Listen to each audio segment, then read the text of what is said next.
बरवाला के पूर्व विधायक और सीपीएस रहे रामनिवास घोडेला ने दावा किया कि जिस पिछड़े वर्ग के दम पर भाजपा केंद्र और राज्यों में सत्तासीन हुई थी, आज उसी वर्ग को मुख्यधारा से दूर किया जा रहा है। केंद्र और राज्यों की सरकारें ऐसे कानून बना रही हैं, जिसको पिछड़े वर्ग की जरूरत नहीं है। पूर्व विधायक 22 मई को कैथल में पिछड़ा वर्ग सम्मेलन की तैयारियों को लेकर अपने कार्यकर्ताओं के साथ विचार विमर्श करने गोहाना पहुँचे और पत्रकारों से बातचीत की। इस दौरान उन्होंने दावा किया कि अब तक तो वे सम्मेलन करके सरकार को चेता रहे थे, मगर इसके बाद भी अगर सरकार ने उनकी मांगों को नहीं माना तो दिसंबर में एक बहुत बड़ी रैली का आयोजन कर भाजपा की सरकार को चलता करने का काम किया जाएगा। इस दौरान आजाद सिंह डांगी, जितेंद्र जांगड़ा, सतबीर रभारी, शेषन मलिक, प्रभुदयाल, सुरेश मोहाना, सुदेश बेडवाल आदि मौजूद रहे। सुनते हैं रामनिवास घोडेला ने क्या कहा। तो उसकी बस तैयारी के लिए, निमंत्रण के लिए आज यहाँ पर पहुँचना है। सोनभद्र जिले के अंदर आए हैं, तो साथियों से मिल लेंगे और उनकी ड्यूटियाँ लगा देंगे कि ज़्यादा से ज़्यादा संख्या में आप लोग कैथल नागमंडी रेलवे स्टेशन के पास में। ये मुद्दा क्या है? मुद्दा तो यही है, पिछड़ा वर्ग के साथी जो आज बीजेपी की सरकार है, इसको बनाने में अहम रोल पिछड़ा वर्ग का है और पिछड़ा वर्ग के ऊपर ही ये कानून बनाने लग रहे हैं, जो कानून पिछड़ा वर्ग को नहीं चाहिए।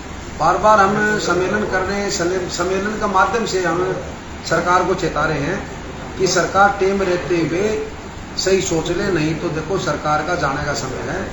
हमारा पिछड़ा वर्ग बहुत ज्यादा नाराज आज सरकार से।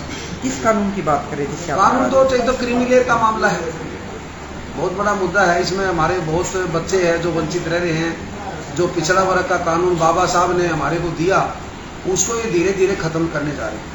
जैसे कौशल बोर्ड बना दिया इन्होंने, उसके अंदर पिछड़े वर्ग का कोई भी आरक्षण नहीं कौशल बोर्ड के अंदर, तो आरक्षण खत्म करने, क्रीमी लेयर का हो गया, कौशल बोर्ड हो गया।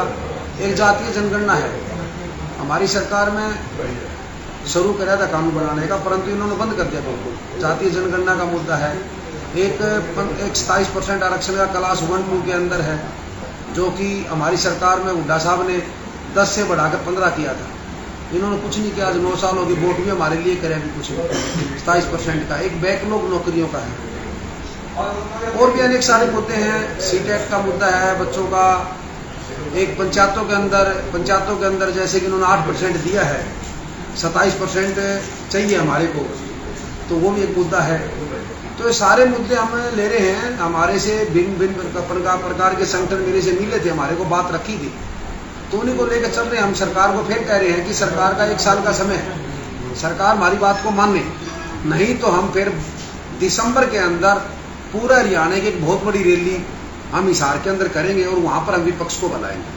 विपक्ष से हम पूछेंगे, भाई कल आपकी सरकार बनती है तो हमारे आप ये मान ले, बात मानने के लिए। तो ये बात जंतर मंत्र पर बैठे पहलवानों को लेकर क्या कहना है? बिल्कुल जंतर मंत्र बैठे हैं। एक बहुत बड़ा दुर्भाग्यपूर्ण बात है ये, जो देश का नाम रोशन करते हैं खिलाड़ी, और उनको भी आज बैठना पड़ रहा है और कितने महीनों से बैठे।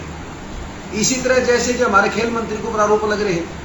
अगर जब सरकार के किसी साथी पर आरोप लगता है तो सरकार कहती है कि हम जांच कराएंगे, एसआईटी गठित कर दी, और जब किसी दूसरे साथी के ऊपर आरोप लग जाए तुरंत प्रभाव से गिरफ्तार करते हैं।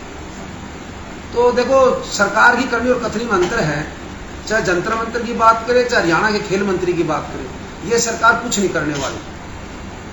तो जिस तरह से बयान आ रही कि विशेष वर्ग के खिलाड़ी ही बैठे जंतर मंत्र पर, ये सरकार, ये पार्टी कुछ भी कह सकती है।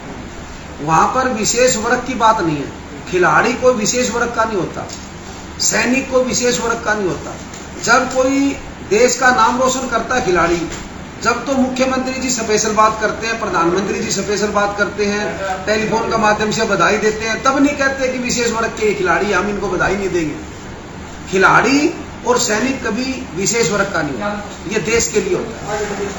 देखो मुख्यमंत्री का चेहरा दीपेंद्र जी, हमारे हुड्डा साहब, पार्टी जिसको मुख्यमंत्री बनाएगी वो है। बाकी नेता आज का दिन चौधरी भूपेंद्र सिंह जी हुड्डा है, और 100% मैं आपको विश्वास दिलाता हूं कांग्रेस पार्टी हुड्डा साहब को मुख्यमंत्री बनाएगी। दीपेंद्र हुड्डा युवा साथी है, हमारी पार्टी की शान है। दीपेंद्र हुड्डा, करोड़ों लोग उनके साथ जुड़े हुए हैं और उनके स्वभाव से, व्यवहार से आज हरियाणा प्रदेश में उनका नाम है। तो समाज के साथी ही इकट्ठे होते हैं। समाज के साथी सभी, जैसे आज आजाद सिंह डांगी जी बैठे हैं, भाई जितेंद्र जांगड़ा जी बैठे हैं, भाई सतबीर रबारी जी बैठे हैं, हमारे प्रभु राम जी बैठे हैं, हमारे राजपाल थानेदार जी बैठे हैं, सुमन बेडवाल जी बैठे हैं, सुरेश जी बैठे, सभी समाज के साथी हमारे यहाँ पर बैठे हैं। यही है मान लो उसके अंदर मुख्य वक्ता।